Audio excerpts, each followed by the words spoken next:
Sveiki visi, su jumis Go for Vape, šiandien bus nauja rubrika Klausk ir atsakyk. Vakar aš jums uždaviau klausimą į grupę Cloud Chasing Vilnius, jeigu tu iš Vilnius, tada turi būtinai ją įstot ir prašyti savo klausimą. Šiandien aš turėsiu juos visus atsakyti, tai kągi. Wow.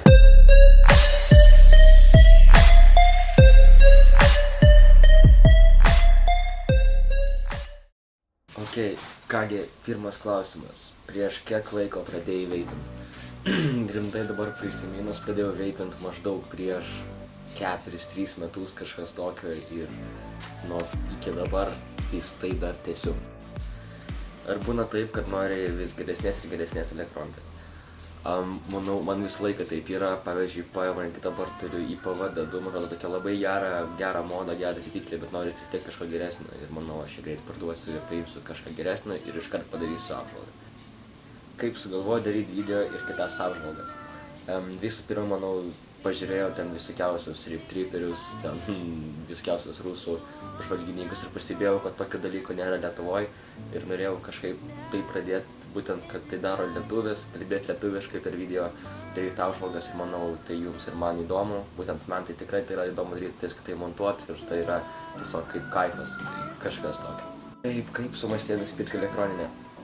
Ką žinau, tai buvo labai senai, kažkaip vaikščiau gatve paprastai, mačiau žmonės rūko elektronikės, po to važiuoju vieną tokį kaip turgelį, pamačiau kažkas gulė ant lentynos, tokia kaip Ecija.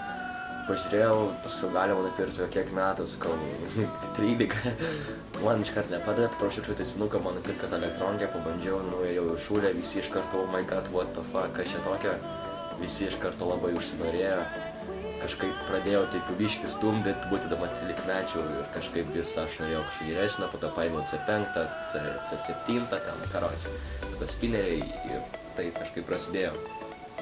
Ar daug išleidai pinigų reikmenims? Ką žinau, maždaug BEMSas trečias tai tikrai, manau, būtų net 325, koks, ką žinau, tikrai išeitų, stopų daug. Ar sako tėvai dėl veipinimo, ar išvis jie bent žino? Ta prasme, žino, nežino, šiaip nelabai žino ir pavyzdžiui, jeigu ten kažkas nuhina kambarį, tai iškart rėkia, biški čia užpisa, bet taip jau yra. Šiaip nežino, galima sakyti. Kokia brangiausia EC esi nusipirkęs? Ką žinau, brangiausia EC?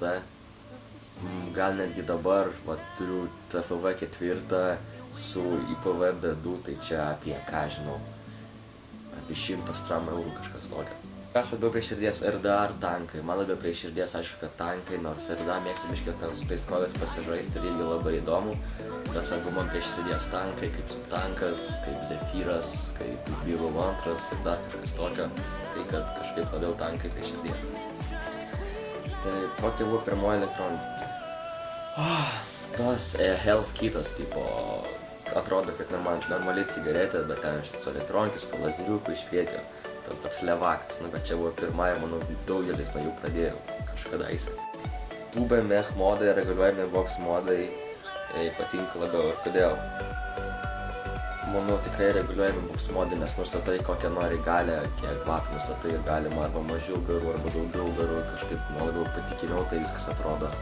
Dar jeigu pavyzdžiui ten yra USB krovimo laidas, tai vapšė awesome, tad dėl tų mechaninių modų man kažkaip nelabai. Aš anksčiau ten turėjau viskiausių Fufotanų, Mimėsų, M16 teleskopiniais dar turėjau, bet kažkaip labiau prie reguliuojamų.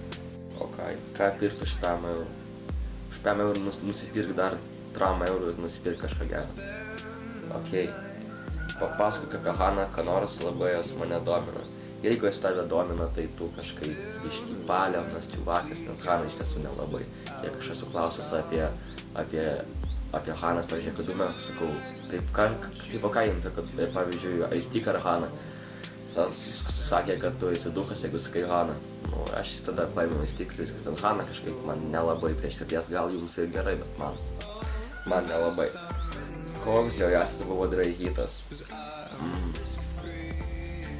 Vos neišvėmiau akių iš tiesų, ir ausų neišvėmiau, ir plaučių, aišku, neišvėmiau, čia buvo žopa, aš tiesiog įtraukiau ugnį į plaučius. Galvojau sudegsiu, bet nesudegiau. Koks geriausias skaitiklis iš paprastų, kaip SUP, kur nėra labai ypatingas, bet beveipinimui tinka? Manau, normaliausias toks iš visų tai yra subtank.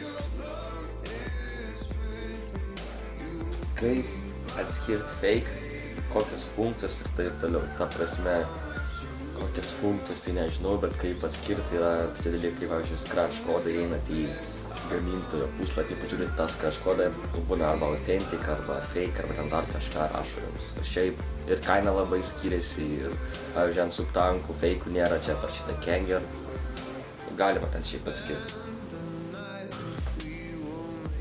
Kągi, štai ir baigėsi mūsų klausimas ir atsakymas. Klausk ir atsakyk, ten dar kažkaip galim pavadinti šitą rubriką. Ačiū visiems, kad žiūrėjot. Manau, jums buvo įdomu. Klauskite dar kartelį, gal kitą savaitę padarysiu tokį patį video. Tik aišku, su kitais klausimai. Tai kągi, dar kartą jums dėkoju. Ačiū už subscribus.